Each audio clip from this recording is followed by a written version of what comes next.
Ai, desculpem, aqui eu estou tendo um pouco de dificuldade, primeira vez que estou aqui mexendo, fazendo uma live. É, Deixa eu ver se eu consigo aceitar a dis... Vamos só aguardar a Aline chegar para que a gente possa começar então. Olá, Aline! Tudo bom? Alô? Oi? Oi, tá me ouvindo? Agora estou. Ótimo. Que bom, que bom. Estamos aprendendo, né, a mexer com essa tecnologia. Sim, em Então, tempos de quarentena, estamos nos reinventando. sim. E então, para quem não conhece, né, vou apresentar a Aline, que é enfermeira, estomaterapeuta, membro do grupo de pesquisa em estomaterapia da USP e mestranda também na USP. Trabalha como estomaterapeuta num grande hospital de São Paulo. E é um prazer, então, contar com você. E é sócia da Sobest, claro, né? E então é um prazer ter você aqui com a gente para a gente conversar um pouquinho sobre a questão da lesão por dispositivo médico, que está cometendo muitos dos nossos profissionais de saúde e que tem gerado, né, também uma preocupação das lideranças das equipes, né, no sentido de proteger também os profissionais e fazer com que também o uso desses EPIs seja mais confortável, né, para as pessoas. Então, eu queria saber de você um pouquinho da sua experiência com o uso de EPIs, né? E a questão da lesão por dispositivo. Então, se você pudesse explicar um pouquinho o que é essa lesão por dispositivo médico e depois um pouquinho da sua experiência. Pode ser? Claro, primeiro quero agradecer o convite da Sobest. Eu estou aqui hoje representando o grupo de pesquisa, né, no qual eu participo. Então, tem lá muitas pessoas dedicadas a entender um pouquinho mais sobre esse tipo de lesão. E, na verdade, essa discussão começou com a nossa preocupação nos novos eventos. O que estava acontecendo? Os profissionais de saúde estavam apresentando lesões de pele, nós já havíamos visto divulgado em mídias sociais, mas aqui com a gente é novidade, né? Chegou um pouco depois, a pandemia chegou um pouco depois para e a gente tem várias incógnitas, né? Como cuidar, como prevenir, enfim. E aí, a gente, primeiro, para conceituar a lesão por pressão relacionada a dispositivo médico, primeiro que essas lesões relacionadas a EPIs, por que elas são lesões por pressão relacionadas a dispositivo médico, né? Isso é interessante a gente saber. O conceito de lesão por pressão, então é aquele lá da NPOAP, que fala que é uma lesão de pele decorrente de pressão, fricção e cisalhamento, que pode ter alteração do microclima, ou aumento ou diminuição de umidade, e que a pele expostas a esses agentes apresentam risco de desenvolver lesões relacionadas à pressão. E aí, a lesão por dispositivo médico, ela é uma lesão por pressão relacionada sob um dispositivo médico. Então, ainda na literatura, é um assunto que tem começado a ser mais explorado nos últimos anos, é o tema do meu mestrado. A gente tem visto que as lesões por dispositivo médico acontece desde sempre, provavelmente, mas elas eram um pouco exploradas, né? Não se encaravam elas como problemas. Acontecia, era comum e tudo bem. Então hoje a gente já sabe que isso não é comum, não é normal e é evitável. Acho que esses são uns princípios para a gente pensar. E aí os dispositivos que podem causar lesão por pressão são inúmeros. Então a gente ainda, até hoje, eu ainda descubro qual dispositivo pode causar lesão por pressão. Porque quando a gente acha que conhece todos, algum que a gente nunca imaginou pode ter causado lesão. Até Nas... porque cada dia aparece um dispositivo novo também. Exatamente, exatamente. Então, assim, o que a gente mais vê de lesão por pressão relacionada a dispositivos médicos são locais de inserção de catéteres, drenos, catéter nasointeral, catéter vesical de demora, órteses, próteses e aí meia elástica, e aí vai, né? Tem um monte. Quando a gente vai ver essas lesões nos profissionais de saúde e vai entender um pouquinho da fisiopatologia delas, basicamente é uma área pequena, elas ficam, principalmente as máscaras, né? Elas estão acopladas em uma área pequena da face, sob uma proeminência óssea, às vezes. Algumas pessoas têm mais ou menos tecido na região, que expõe ainda mais ou menos o risco dessas lesões. E por que elas começaram a acontecer agora, né? Porque agora, frente à pandemia, a gente está usando esse dispositivo por um tempo prolongado. A gente sempre usou máscara N95 ou essas similares, né?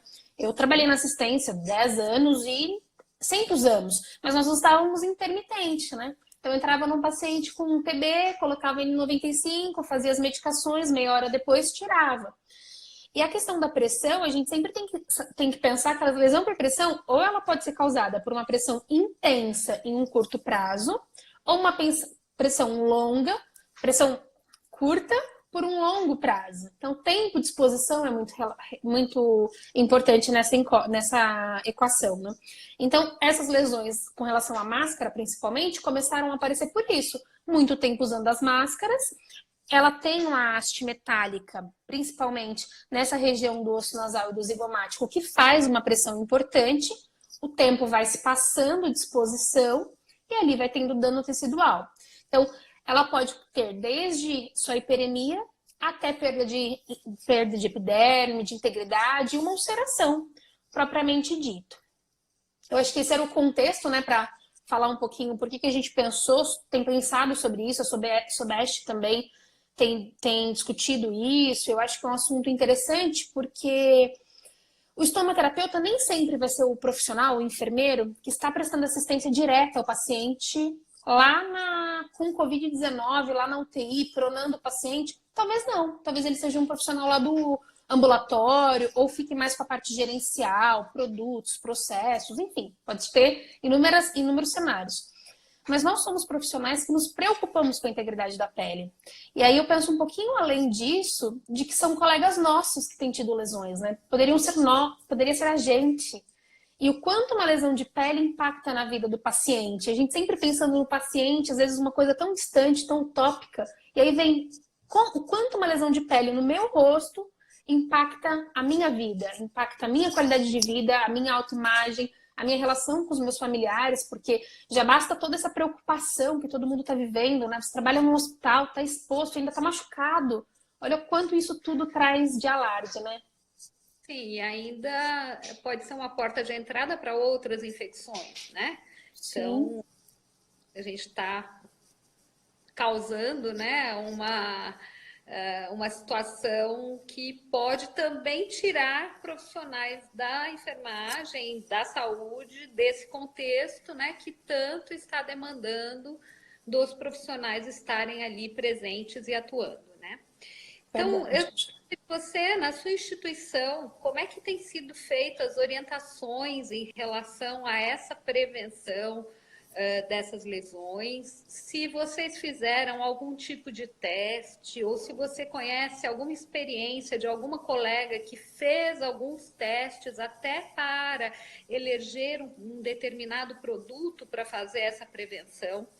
Então, conta um pouquinho para a gente como é que tem sido isso e, enfim, como é que está sendo a vivência de vocês aí na experiência diária. Eu acho que assim, Ângela, o que nós fizemos, né? Eu acho que a maior parte dos profissionais tem feito isso. Nós buscamos as recomendações para o paciente. Então, o que era recomendado no paciente que usava VNI, por exemplo, que ficava um tempo com pressão facial, para prevenir. E aí a gente tentou transpor isso para os profissionais da saúde.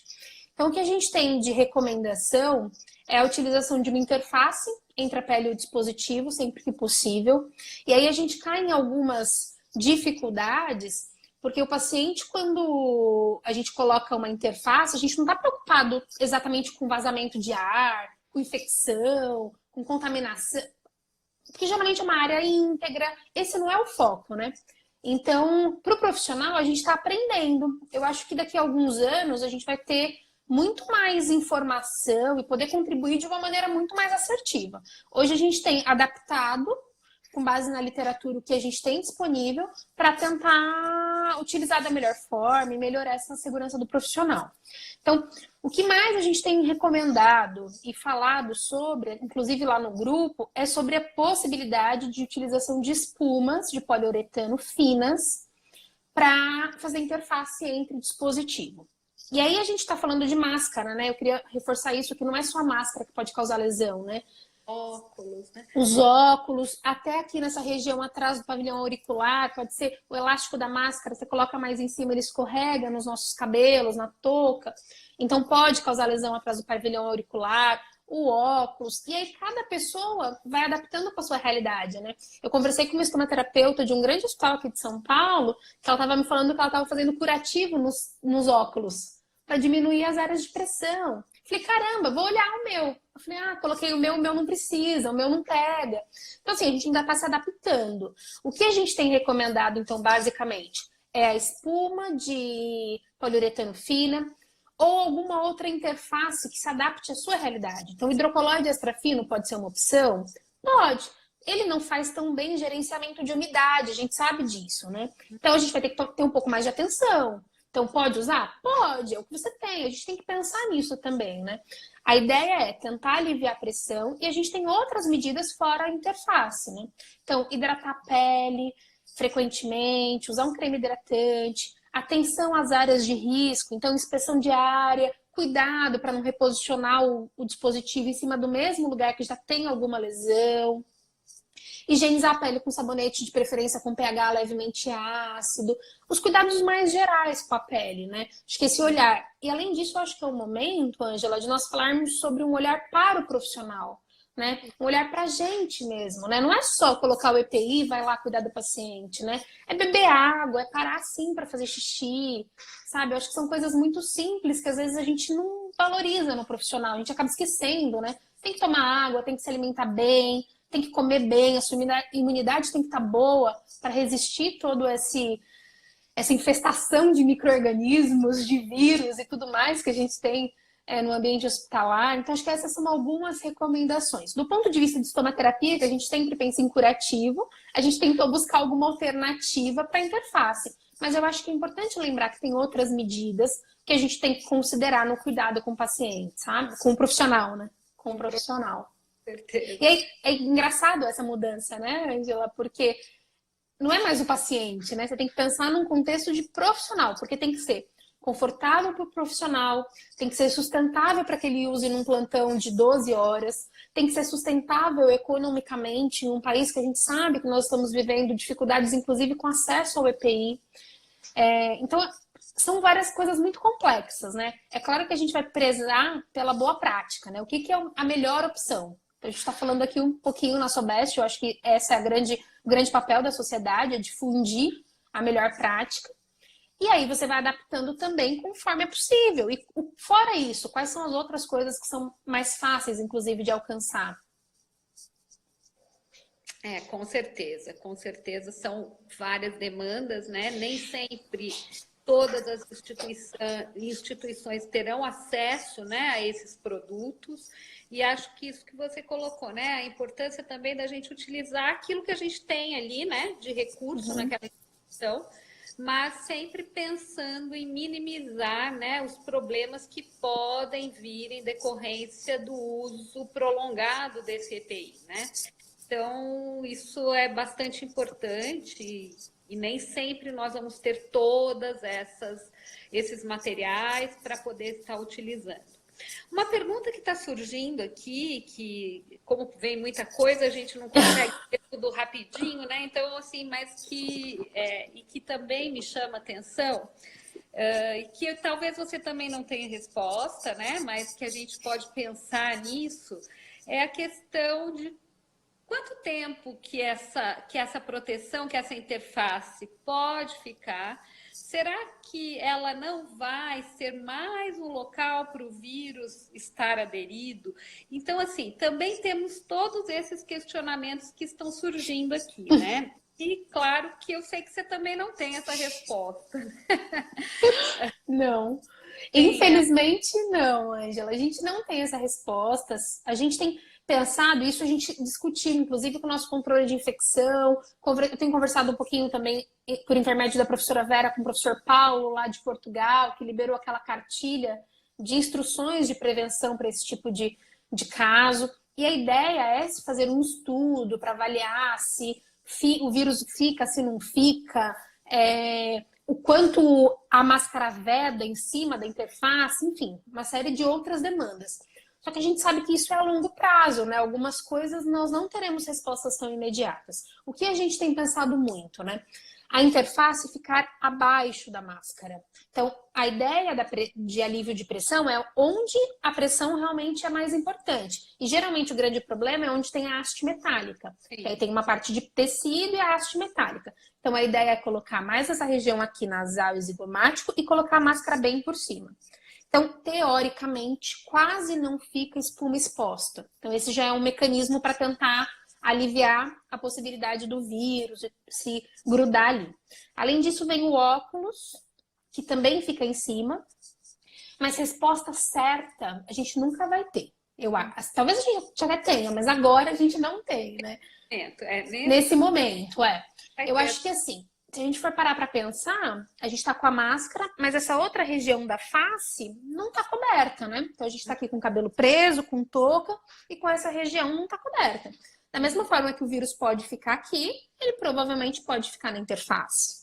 Pode ser que sim. Mas o que você vai fazer para não se contaminar? Lavar o rosto logo que sai do plantão, higienizar muito bem as mãos, tomar cuidado quando for retirar o EPI. A gente fala bastante, até lá no artigo a gente falou um pouquinho disso, na cartilha a gente tem falado para tentar reposicionar, ficar um tempo sem a máscara, então alívio de pressão, igual a gente fala para os pacientes. Então tenta ficar 5 minutos, que seja, sem a máscara. Vai fazer uma medicação, vai na farmácia, que seja fora, para tentar tirar na medida do possível. A gente sabe que isso não vai ser possível em todas as situações. Mas são estratégias. E tomar cuidado nessas remoções, para você não se contaminar por conta do contato de superfícies já contaminadas. Mas é isso, por enquanto a gente não tem essa resposta. A interface, o que a gente acaba fazendo hoje ainda é usando ela por plantão. Então a pessoa fica 12 horas de plantão, ela vai usar durante as 12 horas.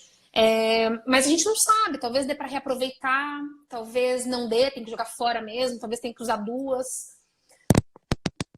Essa é uma discussão bastante grande, né? O tempo de durabilidade, enfim, tudo isso são questões aí que a gente vai ter que gradativamente buscando essas respostas, né?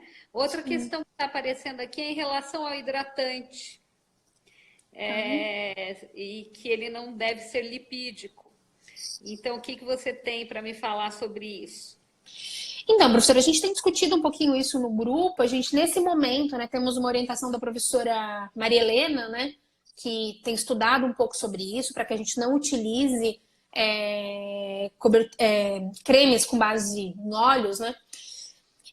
E a literatura ainda é um pouco controversa. A gente tem alguns lugares que fala para usar óleo logo antes de colocar o EPI. A gente até discutiu um pouco isso, a gente acha que talvez não seja a melhor alternativa, até porque o EPI pode deslizar e aquela força de fricção até atrapalhar, também atrapalhar a vedação, né? Porque a gente tem que se preocupar, é claro que a pele é super importante, mas a gente não quer que o colaborador se contamine e leve o vírus para casa, né? Então, tem algumas coisas que igual na estomaterapia é assim, né? A gente tem que pesar custo-benefício, nem sempre dá para ser o excelente. Então, o óleo, a gente pensa que inclusive na colocação do equipamento de proteção individual pode não ser benéfico. Então, em geral, a gente tem falado de utilizar cremes hidratantes faciais, o que você já tem o hábito de usar, manter a pele mais hidratada. Porque é um conceito bem simples de que a pele seca ela é mais exposta a lesões. Isso, a pele dos pés, a pele do rosto, a pele das mãos. Outro cuidado interessante da gente lembrar é a hidratação das mãos, porque a gente fala muito de lava a mão, lava a mão, lava a mão, passa álcool, mas precisa hidratar as mãos, né? Esse vai ser um tema da nossa próxima live, que eu já convido todo mundo na próxima quinta-feira, no mesmo horário, né? Que também a gente vai contar então com a colaboração da enfermeira Rosângela, faz parte da diretoria, que vai falar especificamente sobre essa temática, né? Então, eu queria ver se tem mais alguma pergunta aqui que alguém gostaria de fazer agora, nesse momento. Tem bastante gente falando do óleo graxo, né? Eu acho que é esse o conceito, né? Dos óleos AGE. Eu acho que o conceito basicamente é esse. A gente não tem uma resposta com certeza. Então, a Universidade lá de Natal tinha feito uma cartilha recomendando. Aí depois eles pensaram, acho que talvez conversaram com a professora Maria Helena, tiraram a recomendação. E o que eu acho que é legal a gente reforçar ainda não temos uma resposta absoluta. A gente vai ter que pensar em estratégias e ver mais ou menos como as coisas vão funcionando. E talvez tudo que eu tenha falado aqui, amanhã ou depois fale, não, Aline, não é bom usar a interface, não funciona, ou funciona, mas não... Agora, filme transparente. Não ouvi, Ângela, desculpa. Perguntou agora do filme transparente. Você tem alguma experiência? Eu penso no filme transparente como a mesma experiência que a gente tem do filme transparente para lesão por pressão. Como provavelmente a maior parte das pessoas devem ser estomaterapeutas que estão assistindo, mas talvez tenham enfermeiros que não sejam, né? O filme transparente foi muito usado para prevenção de lesão por pressão, né? Ainda hoje ainda é usado, mas ele é bastante utilizado pensando em fricção. Ele não consegue dar conta das outras fontes de desenvolvimento da lesão por pressão, dos outros componentes. Então, eu penso que assim, Ângela, talvez seja melhor que nada. Mas o grande problema da máscara é a pressão. Então, se ela estiver bem adaptada, provavelmente ela não vai friccionar. Ela vai fazer pressão constante. Eu, particularmente, nós só testamos para avaliar o quanto veda bem, não atrapalha a vedação, mas em conforto não achamos muito confortável. E aí tem que tomar cuidado, importante lembrar, na remoção do adesivo, tá? Porque nós temos lesões por adesivos médicos. Por isso a gente protege da lesão por pressão e desenvolve uma lesão por adesivo médico. Então, e outra coisa que eu queria falar, Ângela, que é bem importante, que é importante considerar o tipo de pele do colaborador. Nós estamos falando de pessoas que muitas vezes são jovens, maquiadas, tomar cuidado com maquiagem definitiva, tratamento dermatológico. Então, uma pessoa que tem rosácea, por exemplo, né? Eu tenho rosácea, então já estou super vermelha. Já tenho uma pele mais sensível, então eu tenho maior risco de desenvolver lesão. Uma pessoa que faz uso de ácido dermatológico acaba tendo a pele um pouco mais sensível, aumenta o risco. E eu queria só trazer bem rapidinho, Ângela, um dado de um artigo que foi publicado em 2006, foi uma análise que eles fizeram com profissionais da saúde que trataram pacientes no SARS-CoV-1, lá em 2003, lá com síndrome aguda respiratória, síndrome de insuficiência respiratória aguda, né? E que usavam máscaras continuamente. E aí eles fizeram depois um estudo a médio prazo.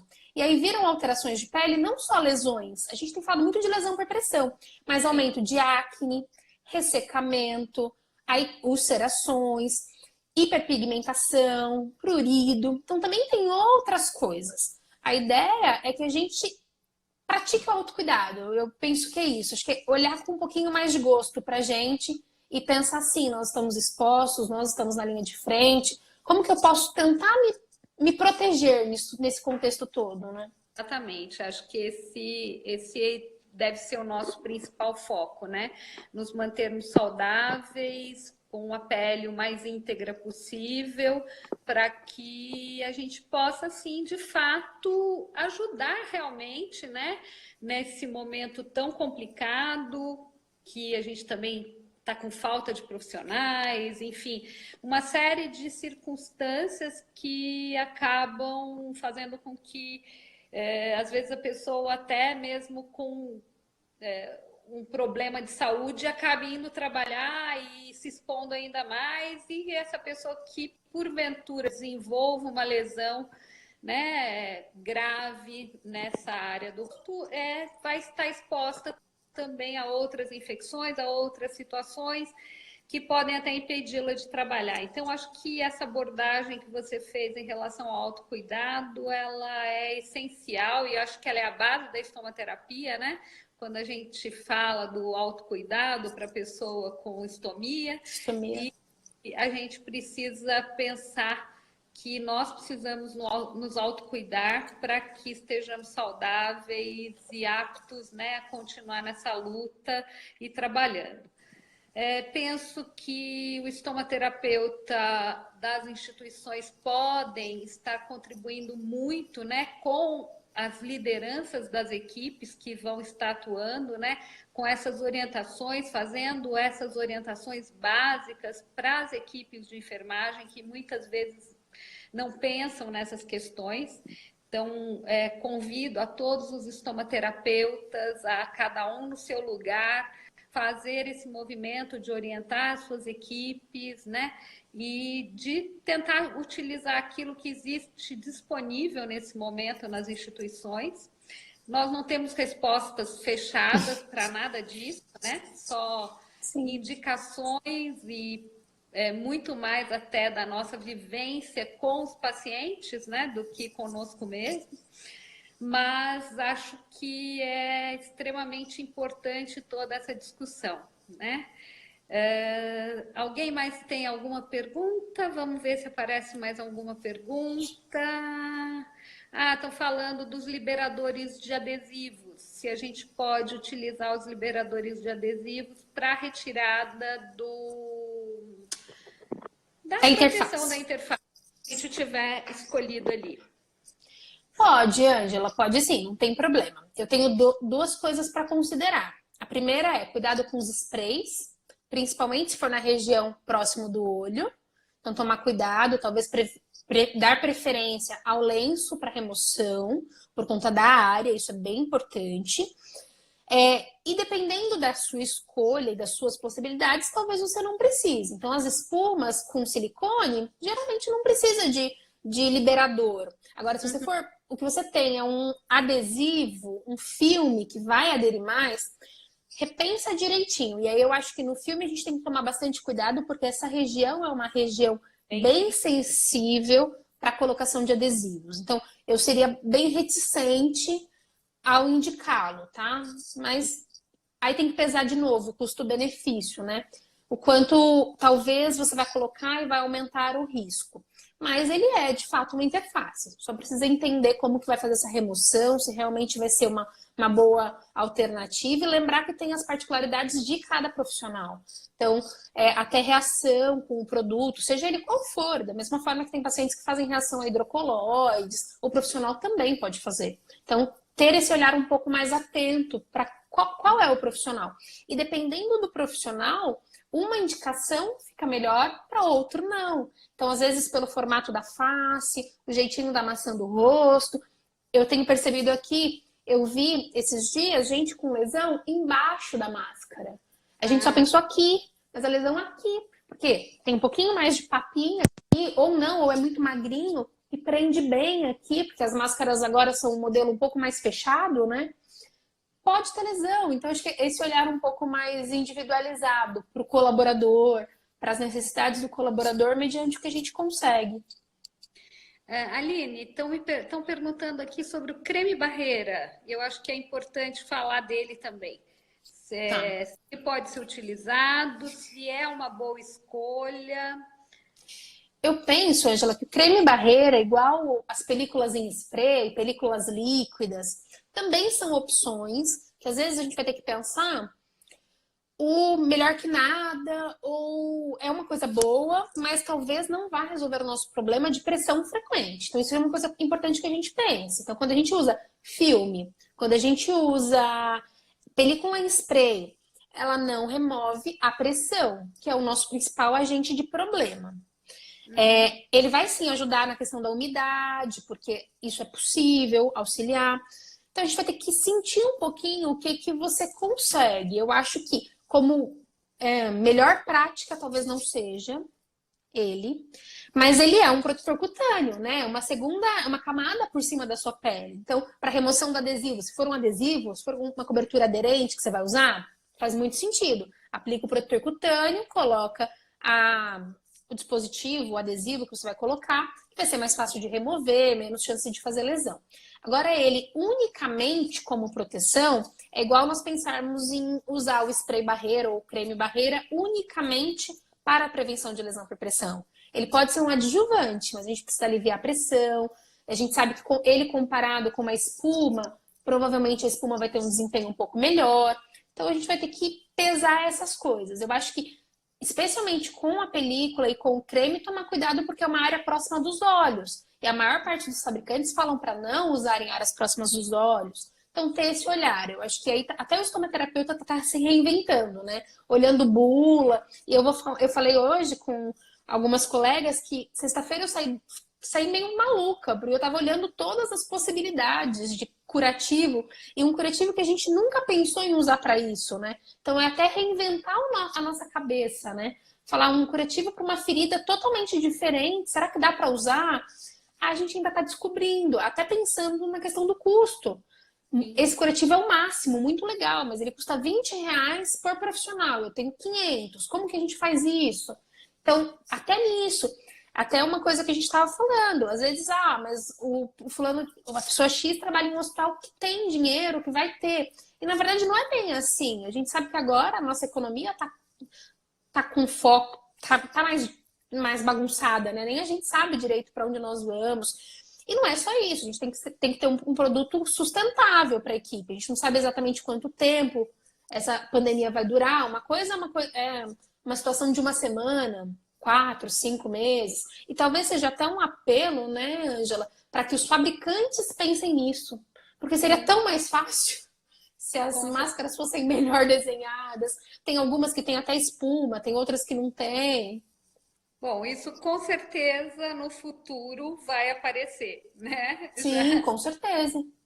No futuro isso vai aparecer, mas talvez não tenhamos tempo hábil, né, para isso ser desenhado, neste momento, e enfim, chegar até o consumidor final nesse momento, né? Então, sim. são muitas questões que precisamos pensar, né?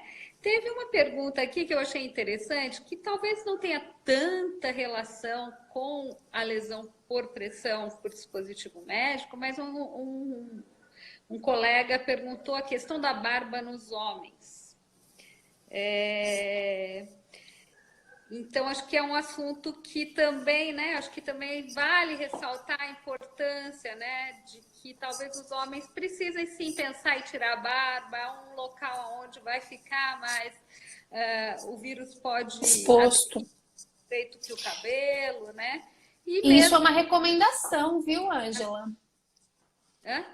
Isso é uma recomendação mesmo internacional de remoção das barbas, porque pode prejudicar a vedação da máscara e expor o Também. profissional a maior risco. E outra também, né? Uma área mais aberta que o vírus pode ficar. Então tem um consenso chinês que fala, recomenda-se a utilização de barba curta, cabelos curtos ou presos com touca, tentar diminuir ao máximo as áreas expostas, né?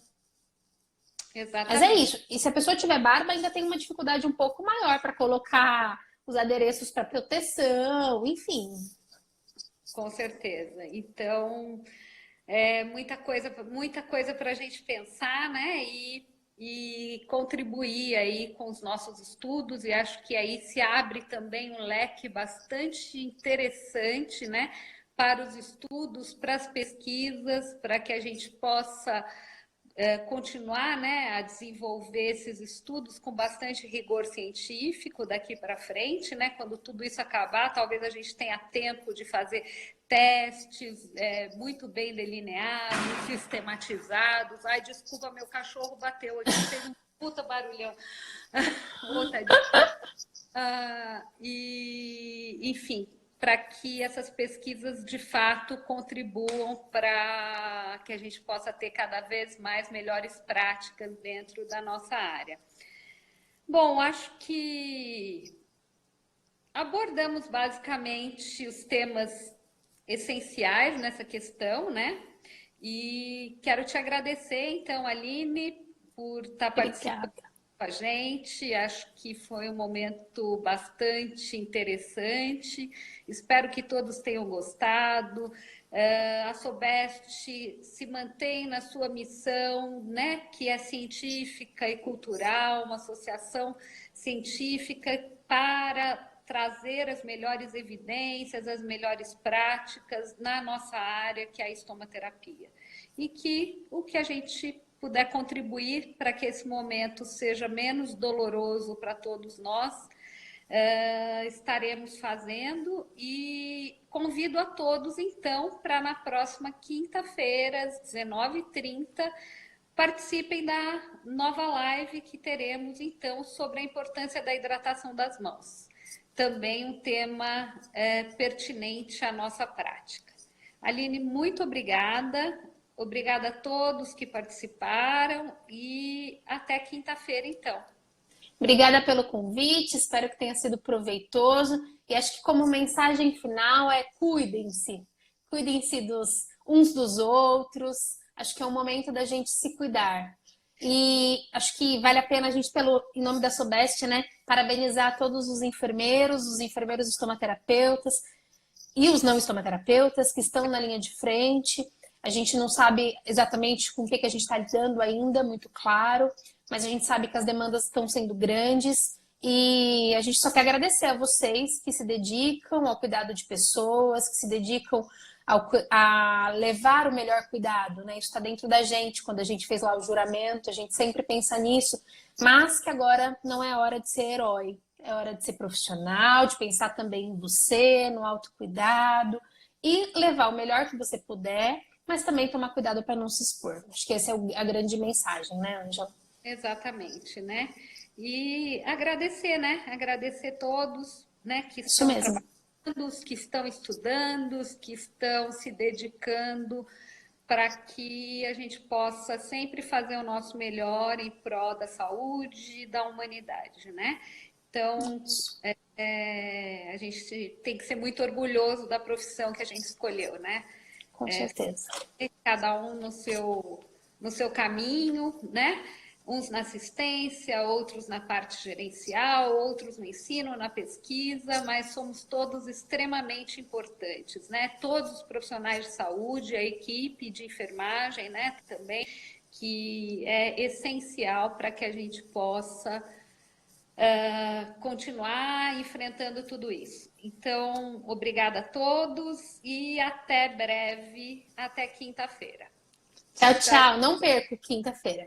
Isso, nos vemos lá. Nos Tchau. vemos. Tchau, tchau.